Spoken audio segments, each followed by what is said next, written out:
Hello guys, welcome to my YouTube channel. मैं त्या केरला में ही तो कि मुई काले आई पाई केरला। मुई कितना दिन ट्रेन में रही काले आई पाई। मुई ब्रॉयलर फार्म में काम करब। तोदेर के मुई ब्रॉयलर देखाबो एखन। देखा कितना ब्रॉयलर अच्छे नहीं देखबा। तो भिडियोटा रेडी बने रहा। थोड़ा दिन बाद में इस चीज़ को बाद में मैं ब्रॉयलर फार्म देखाती। एखन मुई तो ब्रॉयलर फार्म देखाती।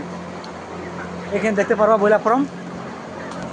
तो देखा इतना ब्रॉयलर আছে कम तो कम यहाँ 3000-4000 ব্রয়লার है। বস্তু দেখাবো এখন কীরকম কাম করি কীরকম নাই করি সব বাতাবো। নিকে চল মোর ভিডিও।